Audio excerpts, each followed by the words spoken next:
Halo semuanya, Sawadee-krap. Kasus Brigadir J semakin terus mengasah logika berpikir kita karena di sini kita akan melihat mana fakta-fakta yang akan merujuk ke alat bukti atau hanya sekedar barang bukti atau bahkan hanya sekedar asumsi. Kemarin kita juga sudah melihat telah dilakukan prarekonstruksi yang pada saat video kemarin aku bahas adalah mengenai prarekonstruksi.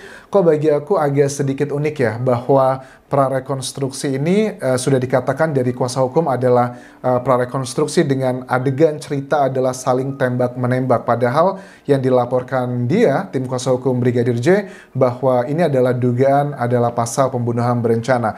Kemudian pada saat aku lihat sejumlah berita di Indonesia, TV nasional, misalnya adalah dari mantan Kabareskrim Polri ya, Pak Susno Duaji, juga ternyata berpikir yang sama dengan sebagian masyarakat Indonesia tentang kejanggalan prarekonstruksi yang menurut beliau itu tidak lazim. Harusnya kalau menurut beliau sebelum dilakukan prarekonstruksi yang akan menuju kepada rekonstruksi yang juga merupakan bagian yang penting karena akan berhubungan dengan alibi dan sebagainya, harusnya dilakukan adalah otopsi terlebih dulu, otopsi yang kedua tepatnya. Karena pertama otopsi kedua itu juga berhubungan dengan faktor alam. Semakin lama jenazah itu tidak diotopsi, artinya akan semakin sulit dengan penuh tantangan untuk mengetahui data-data yang akan berbicara nanti yang merujuk ke alat bukti.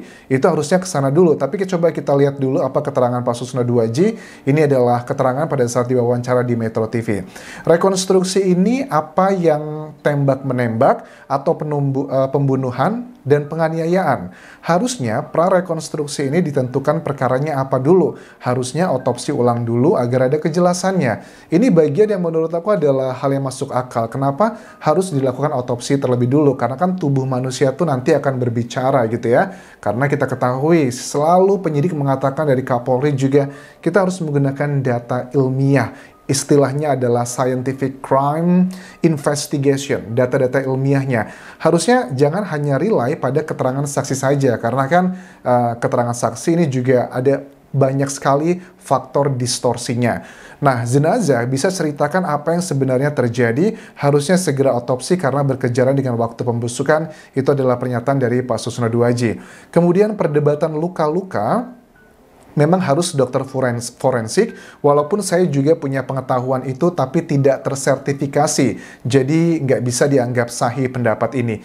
Ini adalah yang aku tangkap kalau sindiran dari Pak Kadifumas ya, Kadifumas Polri, Irjen Pol Dedy Prasetyo yang mengatakan untuk tidak berspekulasi dan mengatakan sesuatu hal yang bukan ekspertisnya, terutama adalah data-data otopsi.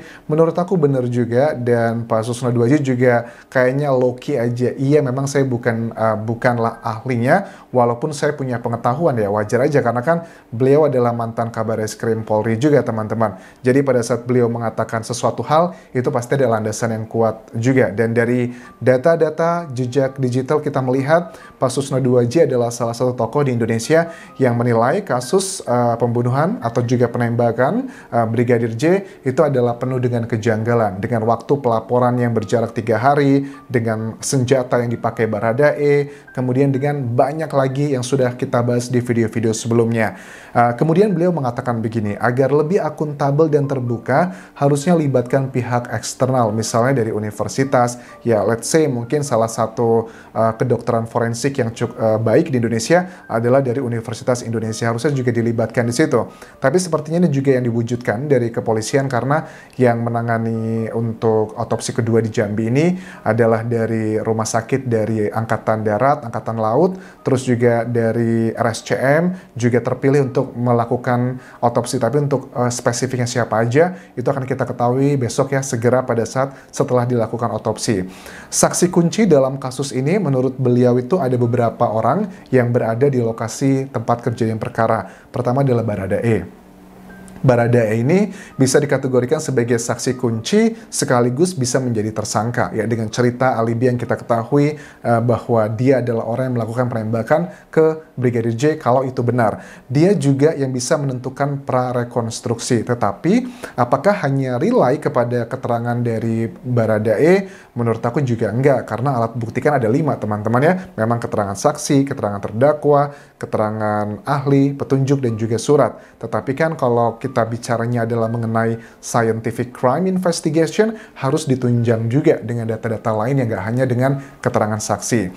Kemudian Ibu P dan Pak Sambo juga merupakan saksi kunci. Kalau bersalah atau tidak bersalah itu urusannya nanti tergantung data-data forensik yang mengarah ke sana, dan jangan cuma mereka-reka saja, karena beliau juga mengatakan kasihan kan Ibu P dan juga Pak Sambo kalau mereka tidak bersalah hanya karena opini-opini mereka bersalah, itu juga bahaya. Tapi kalau memang beneran mereka tidak bersalah, ya harus karena berdasarkan alat bukti, bukan karena alat bukti yang direkayasa yang membuat mereka tidak bersalah. Ini juga secara logika agak kecil kemungkinan dengan alasan alibi yang dikatakan bahwa kenapa Brigadir J itu ditembak karena sedang melakukan percobaan pencabulan terhadap Ibu P dan Pak Sambo tidak berada di rumah karena sedang PCR. Nah, alat-alat bukti yang scientific crime investigation itu ya dengan CCTV, dengan HP, misalnya dengan HP dari Ibu P dan juga Pak Sambo ya, itu bisa dilihat teman-teman, sebenarnya kan bisa dicek BTS-nya, lokasinya hari itu di mana aja dan ngapain aja,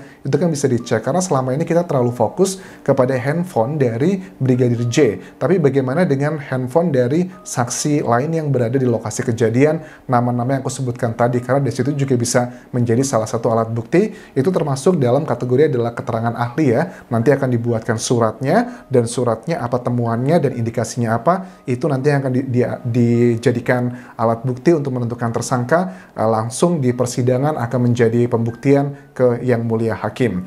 Nah, terus juga Pak Susno mengatakan masa di rumah Pak Sambo itu nggak ada asisten rumah tangga atau tukang kebun. Nah, kalau ada harusnya juga itu bisa menjadi petunjuk saksi-saksinya. Ini juga agak kecil kemungkinan ya kalau seorang pejabat kepolisian tidak punya asisten rumah tangga, sedangkan untuk ajudan aja ada banyak, masa asisten rumah tangga tidak ada? Kayaknya agak sangat kecil kemungkinan kalau tidak ada ART-nya. Apakah ART-nya ada saat itu, ataukah sedang nemanin PCR, atau seperti apa? Itu juga harus di-clearkan ya, dan ini adalah hal-hal yang masih belum diberikan keterangan dari pihak kepolisian, karena kepolisian tidak menyebutkan nama-nama siapa aja yang berada di lokasi kejadian saat itu.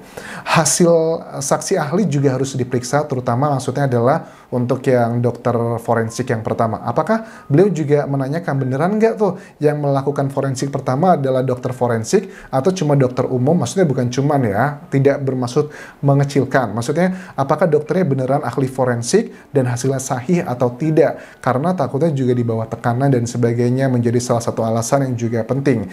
Saksi yang ngambil decoder CCTV itu juga penting banget. Setelah sehari kejadian itu harus diperiksa. Itu yang nyuruh siapa? Apakah dia petugas kepolisian ataukah dia bukanlah anggota kepolisian? Kalau dia yang ngambil bukan anggota kepolisian, wah kok bisa seperti itu? Tapi kalau memang itu petugas kepolisian, harapannya itu adalah bagian dari pemeriksaan yang sekarang ini sedang dilakukan untuk menganalisa decoder CCTV yang dikatakan Kadif Humas Polri. Itu ada beberapa lokasi, ada 2 yang baru di-clearkan di media massa spesifiknya. Pertama adalah CCTV dari Jalan Magelang menuju TKP, kedua adalah di sekitar rumah Kadif Propam. Tapi apakah yang di pos itu termasuk kategori juga di sekitar rumah TKP, harus ditanyakan klarifikasinya. Jangan sampai seperti di beberapa hari lalu kita mengira media bahwa yang dimaksudkan Pak Kadif Propam adalah CCTV di rumah TKP yang dikatakan hilang pertama kali oleh Kapolres Jaksel. Ternyata kan bukan seperti itu. Mudah-mudahan kalau nanti menyampaikan sesuatu hal lagi harus lebih spesifikasi.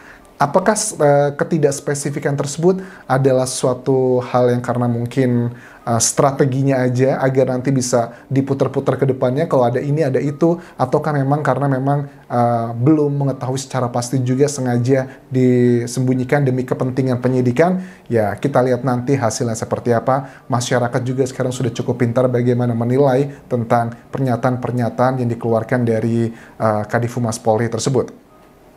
Kemudian, saya nilai perkara ini dari awal adalah mudah karena kejelasan semua alat bukti yang bisa dilihat. Ya, alat bukti ya seperti aku sebutkan di video sebelumnya ya, sekali lagi aku tegaskan, ada keterangan saksi, keterangan terdakwa, keterangan ahli, petunjuk, dan surat. Menurut beliau itu alat buktinya semua sudah kuat sekali, sudah sangat jelas. Jadi, nggak ada kesulitan di bagian pelaksanaan tersebut. Tetapi yang paling besar dihadapi adalah hambatan psikologis karena terjadi di rumah seorang jenderal ya, dan yang yang menangani bukanlah jenderal juga awalnya, jadi ada rasa hambatan psikologis. Makanya solusinya adalah dengan membentuk tim khusus yang dipimpin oleh beberapa jenderal juga.